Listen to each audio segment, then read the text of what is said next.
Paying attention is being present.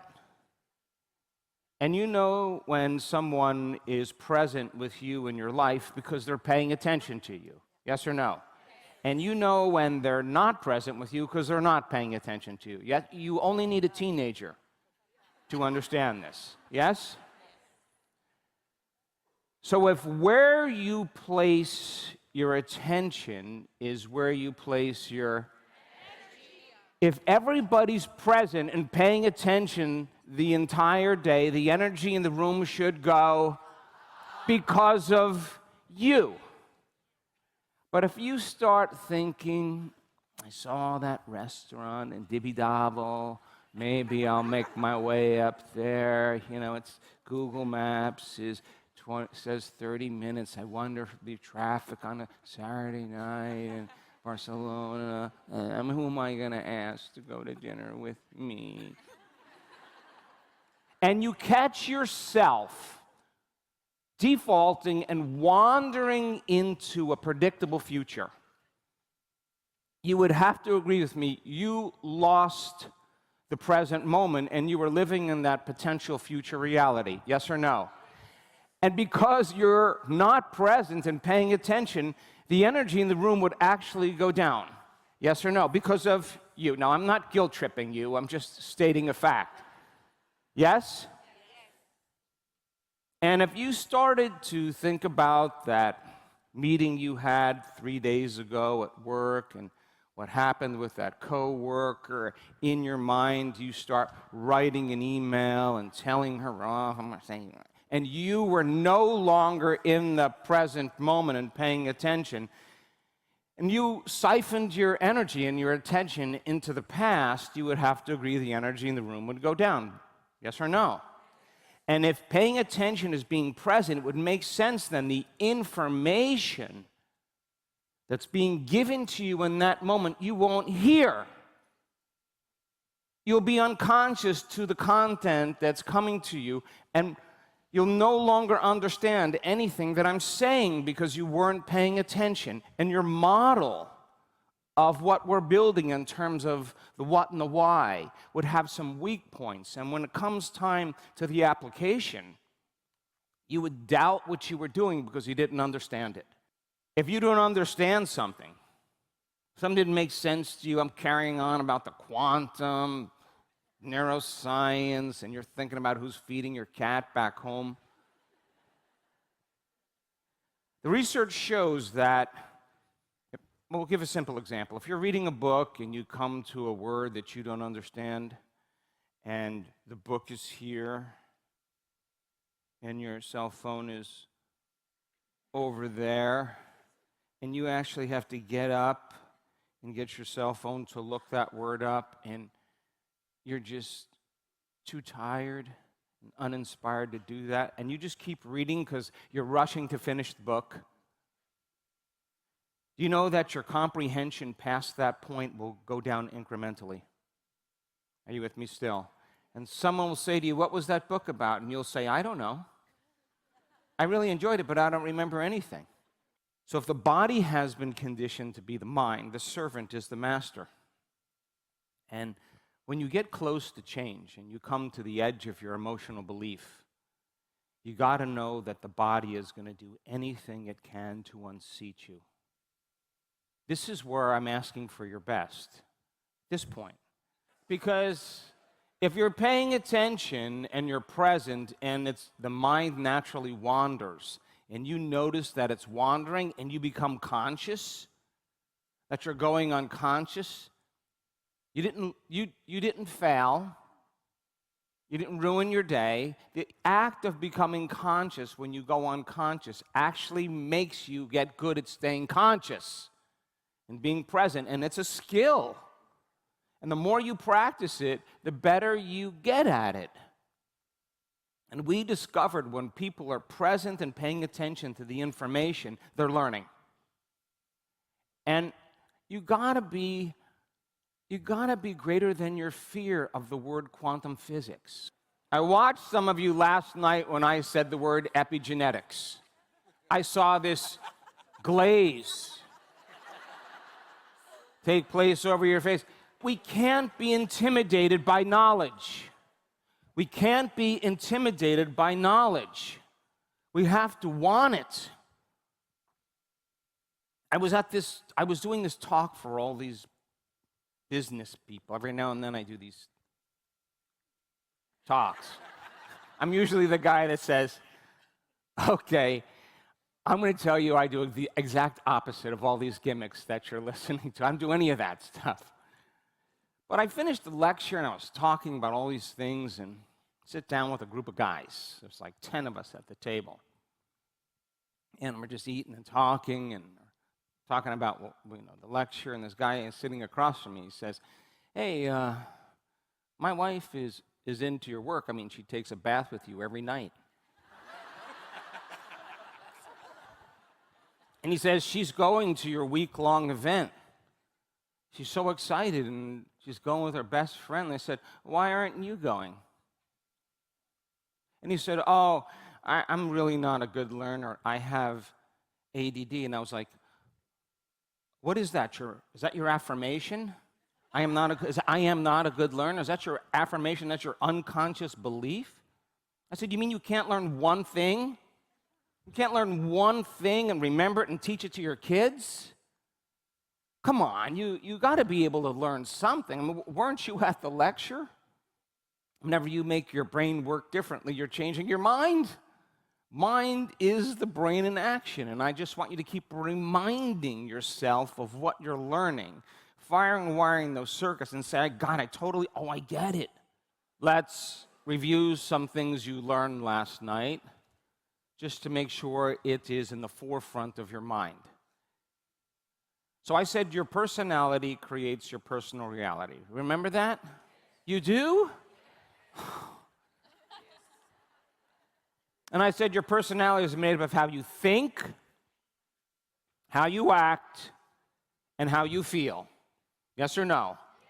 So your personality has created your personal reality called your life. Not your ex, not your parents, not the government. That you create your life. Yes or no? By the way you think, the way you act, and the way you feel. But if you keep thinking and acting and feeling in very predictable and familiar ways, then you would have to agree with me then your biology over time would become fixed into a pattern. Firing and wiring the same circuits in the same exact way every single day creates a hardwired signature in the brain. That's called your personality, your identity. And the majority of our thoughts slip by our awareness unnoticed or unchecked by us. We just accept them, we just believe them, we just surrender to them without even analyzing them if they're truth. And it's that thought that makes a chemical that begins to influence the autonomic nervous system to make a pharmacy of chemicals equal to that thought. And you can get really good at making those chemicals of suffering. All you have to do is keep thinking about all the things that make you suffer. And you'll condition your body into that state. And you're just walking around, moping around, waiting for someone to say what? What's wrong with you today? And you think, and you vomit your life onto them. And somehow it feels good. And that's how we become addicted. Are you with me still? So an addiction is something that you think you can't stop. Or an addiction is something that you're doing that you know is not good for you, but you're doing it anyway. Did you hear me? So then the process of creating a new life means that we have to change, because nothing changes in our life until we change. And if 95% has been programmed and conditioned so it's subconscious or unconscious, you can get really good at judging yourself and judging people and not even know that you're doing it. It's just who you've become. The emotions that we feel every single day that we think are normal, this the way I should feel, until it's time to change. And then all of a sudden, when you step out into the known, from the unknown into the unknown, it doesn't feel comfortable, you return back to that familiar feeling called you. And if you want your future, you can't bring that feeling with you. You got to change it. Are you with me still? And it normally takes crisis and disease and diagnosis and loss and betrayal, and bankruptcy and to finally where you realize that nothing is making that feeling go away.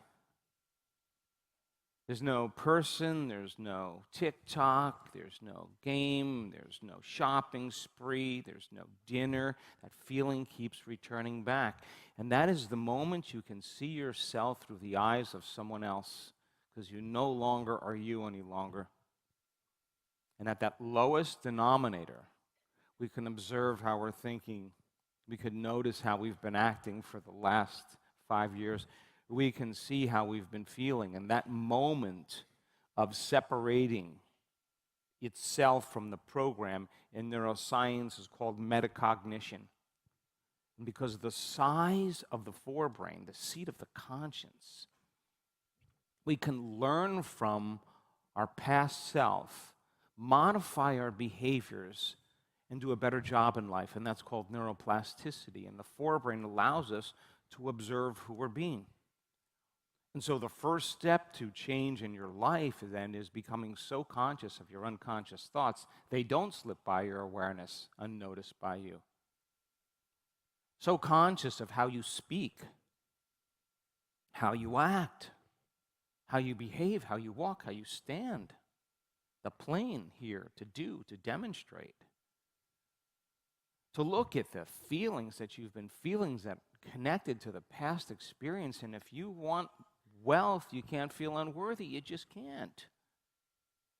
And you can't take that emotion with you into that future. You got to leave it behind. And that takes an enormous amount of energy, an enormous amount of awareness to keep the body from feeling in its familiar ways. Are you with me still? And that's lighting a match in a dark place. And you have to come up against yourself. That old personality has to die neurologically, biologically, chemically, hormonally, genetically. Why? Because you're no longer firing and wiring the same circuits any longer. The brain goes into dissonance. We've seen it on scans. The brain goes into disorder. It's chaos, unpredictable order. Circuits are pruning apart. There's weakening going on. The same chemicals are not being released from the same thought. The body is craving the chemical that it's been addicted to. And it's overdosed. It's had some really bad trips. And it's in rehab. And it just wants you, come on, Juanito. Just suffer a little bit and you can start tomorrow. And this is a good reason to suffer. If you're no longer producing that feeling or that emotion, you're no longer signaling the same gene in the same way. And the cell receptors are literally been conditioned and accustomed to receiving those chemicals, and you're denying the body of its dependency. Are you with me still? And it bucks and kicks like an unbridled horse. And you got to learn that settling the body down into that moment, that is the victory. That's where you normally give up on yourself. And you keep giving up on yourself, it becomes an unconscious habit. Some of you didn't get that. How you think, how you act, and how you feel is called what? And your personality creates what? All right, so let's make it simple. You want wealth. You want $10 million in your bank account by the time you're 35. I don't know, I'm making stuff up. Would you agree with me that in order for you to arrive at that goal, you couldn't be the same person you are making that decision, yes? You'd have to think differently. You'd have to make a lot of different choices. You got to do a lot of different things. You got to get really good. You got to start creating experiences that are your goals, your short-term goals, and every one of those makes you feel like you're getting closer. Come on, you with me still? So you can't change until you change in order to get there. You would tell your kids this, wouldn't you? And you've already done this. Are you kidding me? You already know how to do this. Everybody in this room at least once did something pretty cool, no? And what did you do? You got some wild idea. You thought, what would it be like to be happy? What would it be like to be in love? What would it be like to be in shape? What would it be like to be retired and early in my life? And you, without using your cell phone, you thought for yourself.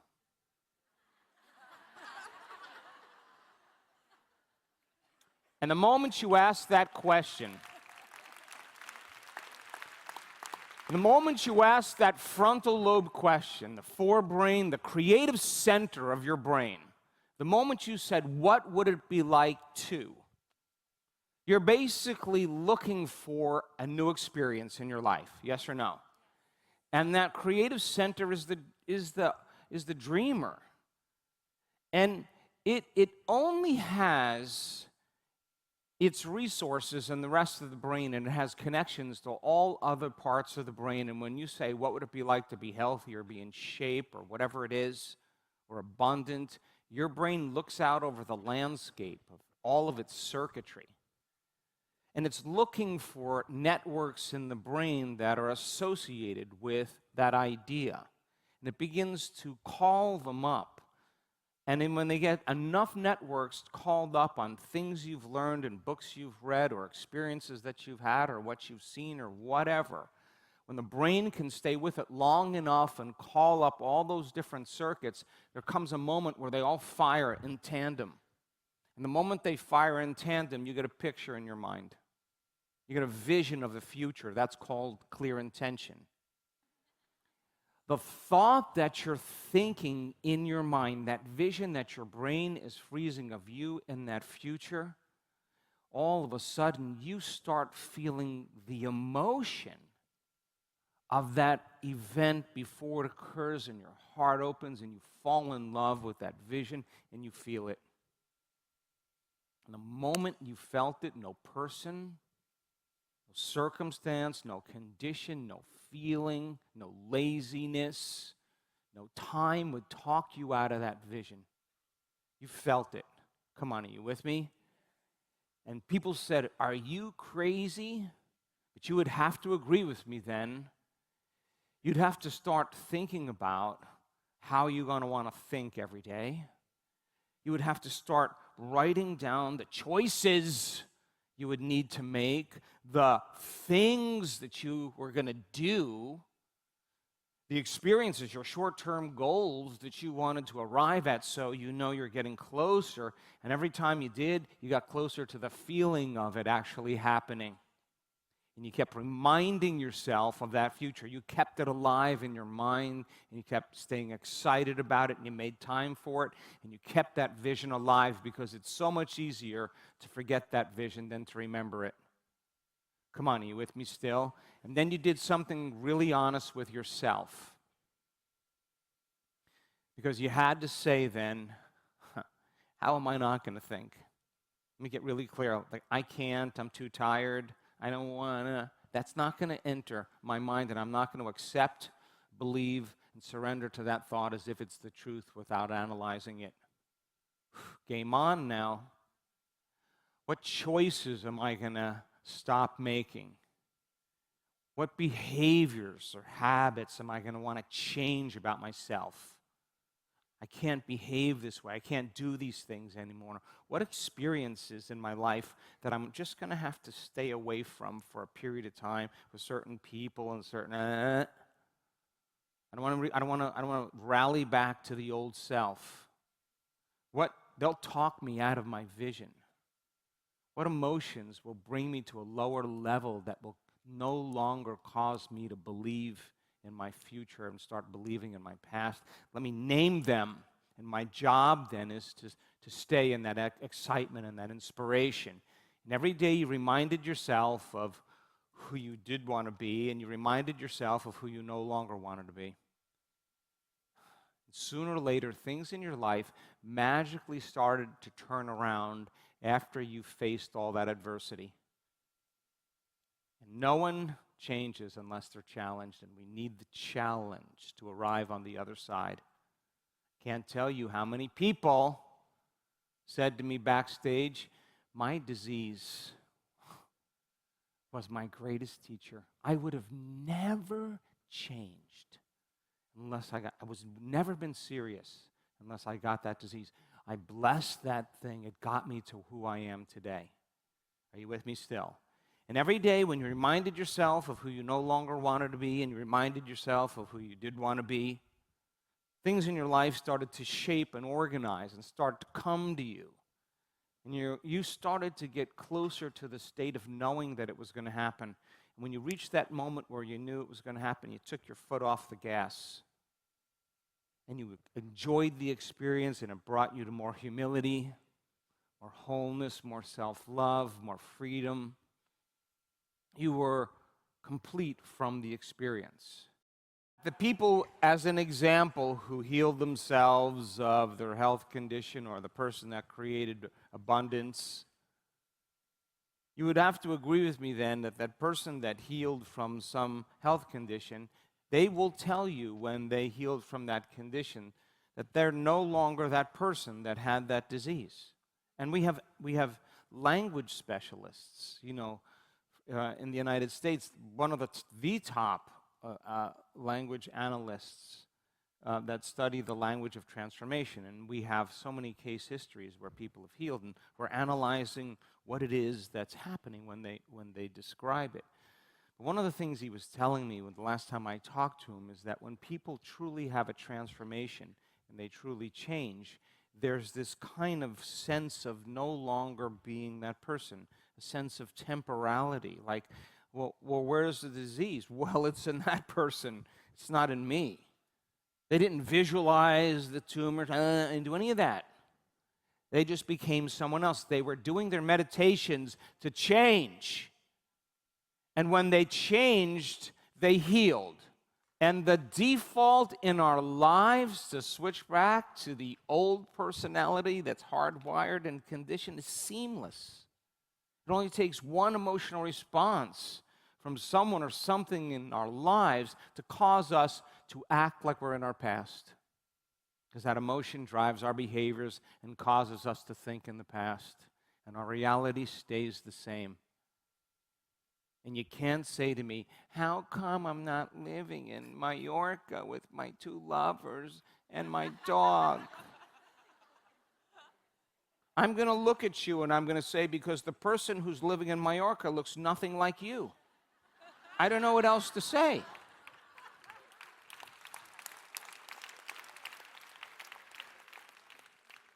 So the person who comes up against themselves and their belief, and a belief is just a thought you keep thinking over and over again until it's automatic and hardwired in your brain. I can't heal. I doubt if I can heal. That's not uncommon. That's not, that's pretty normal. But they have to trade that belief for I actually can heal. And they have to keep thinking that. If they have to watch 100 testimonials just so that they can accept that thought that they can heal and keep thinking I can. I keep thinking it's possible. You keep doing that. Nerve cells that fire together. Oh my God, keep doing that over and over again. You install the hardware. Keep reviewing it. Keep repeating it. Keep actually remembering to think that way, and it'll become more automatic. And that will be the new belief that you install, that I actually can do it. So easy to default back to the old person. I got to plan my behaviors for today. I can't get the 1 hour of a good meditation and then the other 15 hours where I'm driving on the freeway and flipping people off. That's the old personality. I can't behave that way any longer. I can't complain. I can't blame. I'm not going to make excuses. How am I going to stand? How am I going to move? How am I going to act? How am I going to be with my ex, with my coworkers? Let me close my eyes and plan my act. And when you do that, the brain does not know the difference between the real life experience and what you're imagining. If you can move into that alpha state, the thought is the experience, and the brain changes to look like you already did it. Keep it up for a few days, and I can tell you, according to the research, you have circuitry in place. There's hardware in place. The brain looks like you've already done it. You've already experienced it. And now you're priming your brain for the behavior, and you have the circuits in place to use. If you don't, there's no circuits in place for you to use. Are you with me still? And then the hardest part then is actually bringing forth the emotion of how we want to feel in our life, because we've been hypnotized. We've been conditioned into believing that something outside of us has to happen so that we feel gratitude, that we feel love, that we feel appreciation. But we're teaching our body emotionally what that future will feel like, and I'm going to keep remembering this feeling. If I have to remember it 100 times, I'm going to keep remembering it so I can feel this way in my waking day for the entire day. Are you with me still? Now, I want you to pay attention, because this is important for those of you who are facing a health condition. The person who's really serious about healing and changing, and I've talked to enough of them backstage, they have to review their model of understanding. How am I going to signal the genes that regulate health, upregulate the genes for health, and downregulate the genes for disease? Dispenza, is he a liar, or is he telling the truth? Okay, I got to get into this now. Close to 1% of the population of the earth are born with juvenile onset genetic conditions, like Tay-Sachs disease, sickle cell anemia, type 1 diabetes, those things. About 1% of the population, maybe 2%, have genetic disorders. The other 95 to 99% is created by lifestyle, by behaviors. You can take two identical twins with the same DNA, exact same DNA. One dies at 52, the other one dies at 83. So then the long-term effects of the hormones of stress push the genetic buttons and downregulate genes and create disease. Are you with me still? A person who's healing is going to say, I can't hold on to that resentment if I'm going to heal. I can't hold on to this sadness and suffering if I'm going to heal. Okay, because if I'm feeling that emotion, I'm signaling the same gene. So then if you respond or react to someone or something in your outer world and it produces a constant state of stress, and when the body moves out of homeostasis and balance, you would have to agree with me, your response to everything in your environment is weakening you.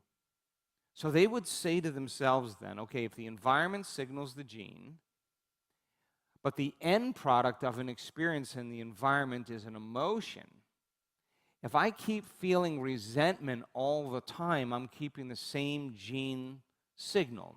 And genes make proteins. And if I keep feeling resentment over and over again, I keep signaling the same gene that's making the same protein. And all of a sudden, it's like taking a copy of a copy of a copy, a fax of a fax of a fax. Sooner or later, the body starts making a cheaper protein, and the body starts moving into disease. Are you with me? So they say, okay, if I feel the emotion of love or appreciation and I can remember it my entire day, I'm going to keep staying in this feeling no matter what's going on in my life. I'm going to keep more attention on my inner world. I'm going to stay in this feeling. If they say to themselves, I'm going to feel this feeling because I could actually signal different genes, and I could actually change my biology when they assign meaning to what they're doing. I'm doing and feeling this feeling to signal genes. The moment they put their intention on the act, we've discovered in our research 100% of the people actually began to make a new protein that caused the body to become immune from its environment. Are you with me still? 100%. You know what that means? You're not excluded.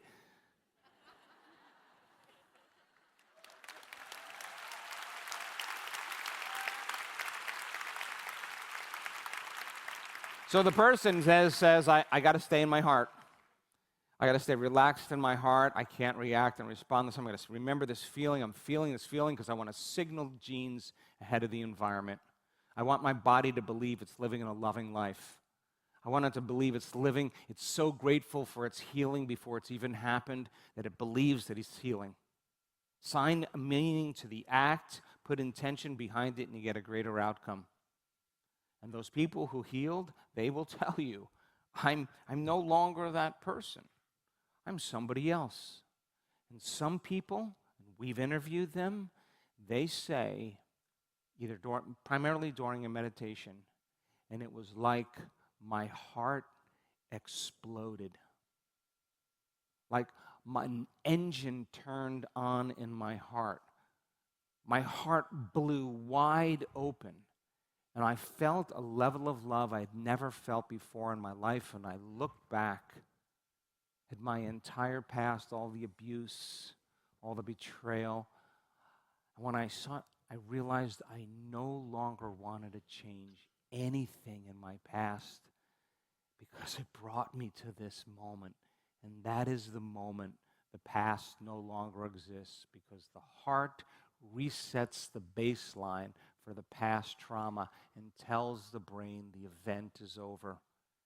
And the body literally moves out of the past. And there goes the suicidal tendencies.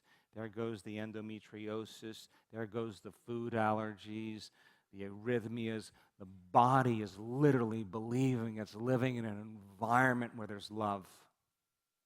And 1,300 to 1,900 different chemicals, I can tell you, are upregulating genes in the body, and the body's literally believing it's living in a new environment, and you can do that in days.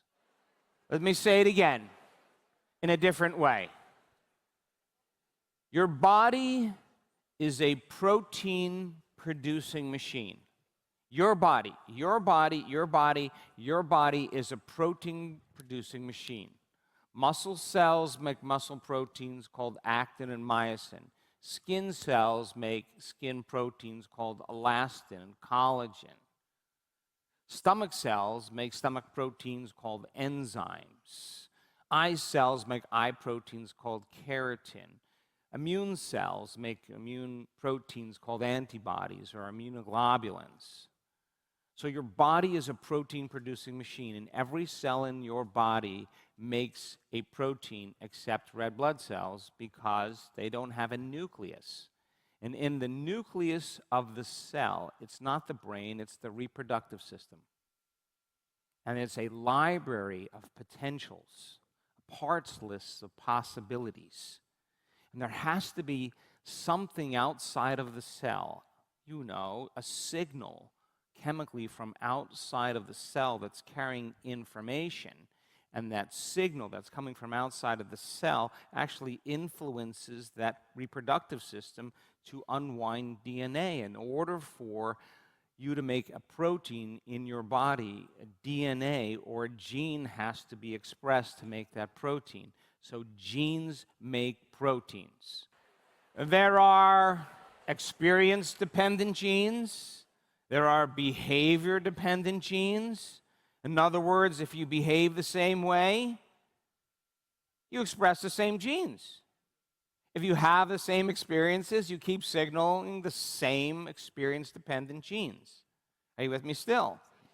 When you have an emotional reaction from something in your environment that you're perceiving, that emotion is chemical information that's coming in through all of your senses, what you're seeing, you're smelling, tasting, feeling, hearing. The combination of all of that information is being translated into chemistry, and it's the environment then that's producing the chemistry to begin to select and instruct certain genes. Come on, are you with me? So think about this. This doesn't have to be you. But if you're waking up every single day feeling the emotion of guilt or shame or suffering, you would have to agree then, if you memorize that emotion, it's being part of your personality, then you would be signaling the same genes because the body's believing it's living in the environment that's producing that emotion, but now you're doing it by thought alone. The body's getting signaled by a memory, and you're keeping the same genes switched on and the other genes switched off, and now you're headed for a destiny that's very genetically programmed. If your emotional response from your environment is derived from the emotions that are connected to the hormones of stress, and I named them yesterday, and the long-term effect of the stress hormones, the chronic stress condition, actually downregulates genes and creates disease, then all the anger that you feel at certain people and conditions in your life is not affecting anybody but who? Justified or not, that emotion, the only person it's affecting is you, and it's like drinking poison and expecting the other person to die. I don't know where that came from.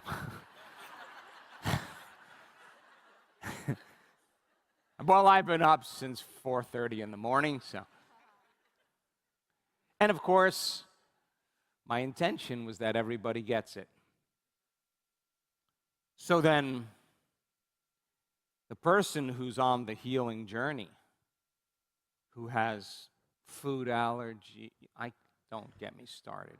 You know how many people in this work that have healed themselves from food allergies? Or do you know that there are people in our work that are allergic to everything in their life? Their response to every person and every condition in their life emotionally has tormented their immune system. And there's no energy to digest. There's imbalances. It's not a time to digest if you're being chased by a predator. There's no blood flow to the internal organs. It's all in the extremities. I've seen them. And I was in an event in Brighton. And I'm driving there, and one of the physicians on our research team called me up, and she said, listen, we have this lady that wants to come to the event, but she goes into anaphylactic shock 1 to 3 times a day. You know what anaphylactic shock is? Tongue swells up, heart rate increases, all of that. And they have to do an epi, adrenaline shot, or, do the inhaler. And they're always transported to the hospital, and then sometimes it gets severe.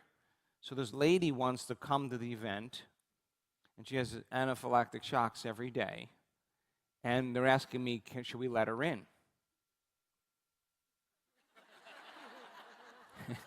These are the problems I face on a moment-to-moment basis, because in one moment, what? She's a divine being, and she wants to overcome her health condition, and I gotta weigh that out, and then there's the other side. Like if she goes off in the middle of the group of 1,800 people, she's going to be a disruption. I don't want that for the community, right? And so I said to the to the doctor, is she creepy? Is she weird?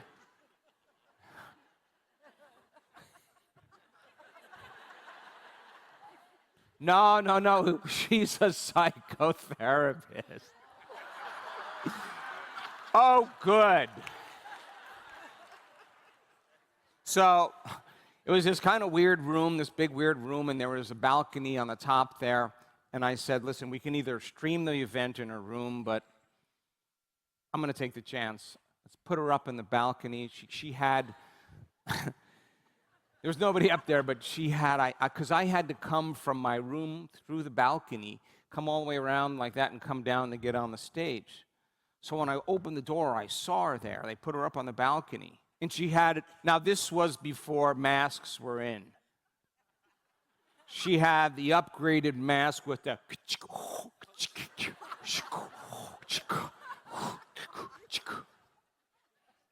and I come up. Hey! Are you ready to be greater than your environment today?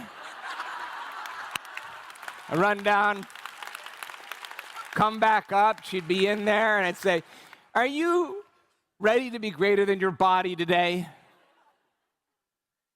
And you can ask my staff. I don't know if it was by the second day or the third day, she was in the front row of the stage with that mask off, completely changed.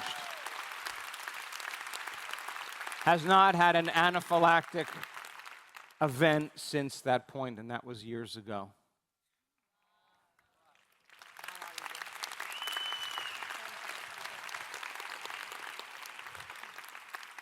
So then, the stronger the emotion you feel towards some problem or some person in your life, the more you pay attention to them, yes or no?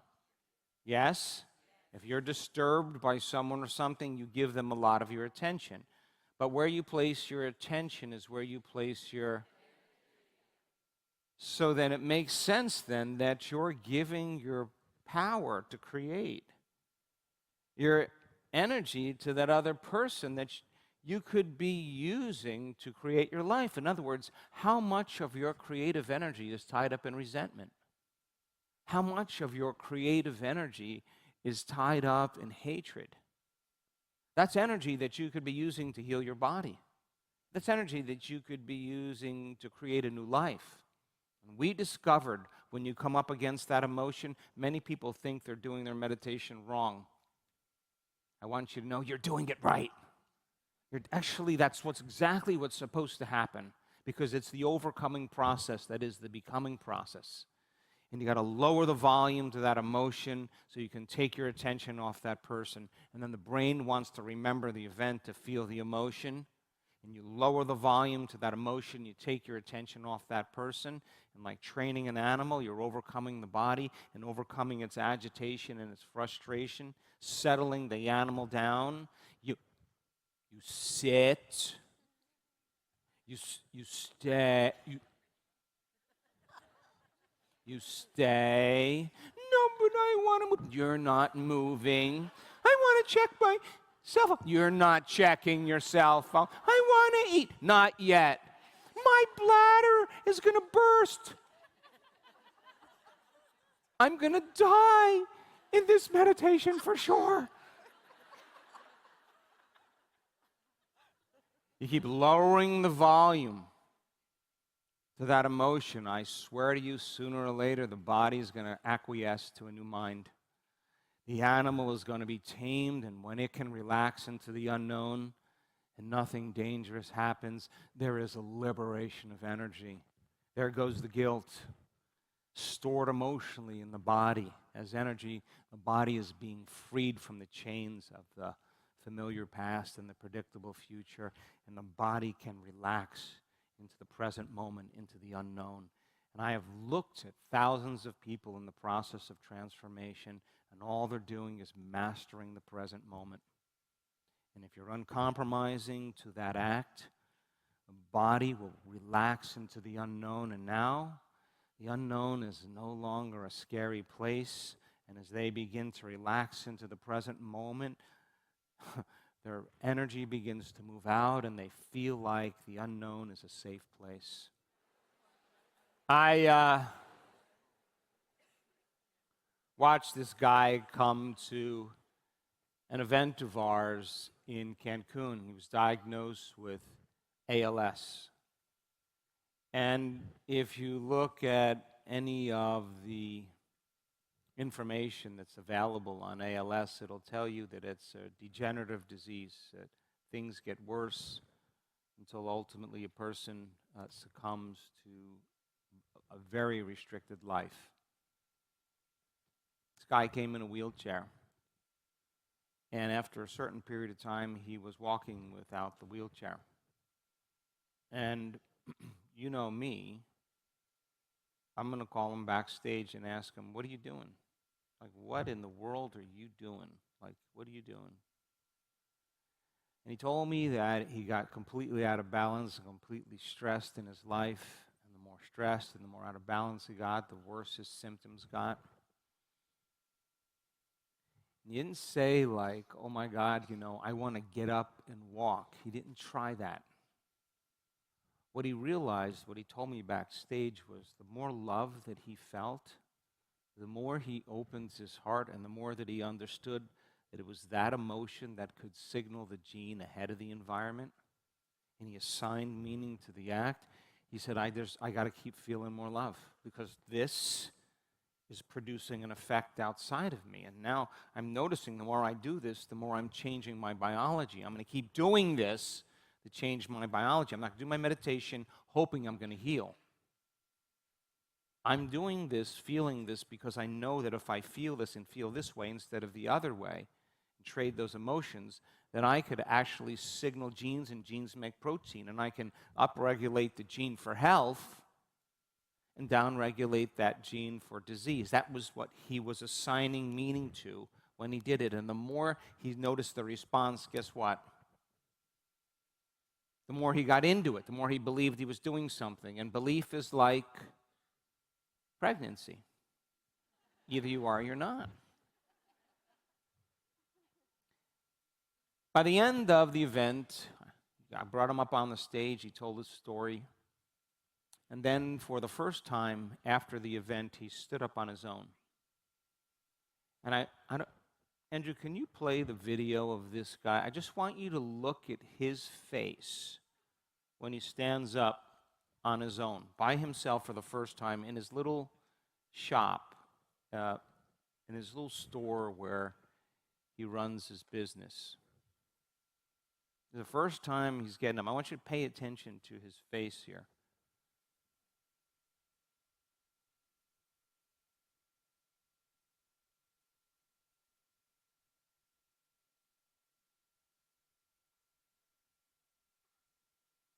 All right? See it from up here. Now watch this one.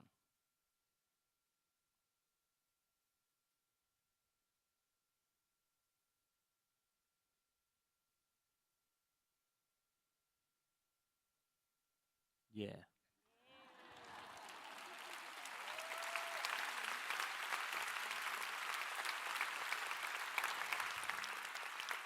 And they sent me a video of him weeks later, and in the week-long events, we do at least 4 walking meditations. You got to walk as it.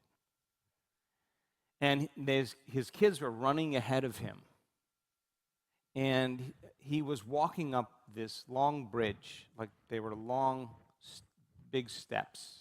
He'd walk up, and then he'd walk up the next one, and walk up the next one. He was walking up steps, on his own. His kids were going, "Come on, Daddy, come on, come on." He got right to the top one. He walked right to the camera, and he looked at me, and he said, "I'm still walking."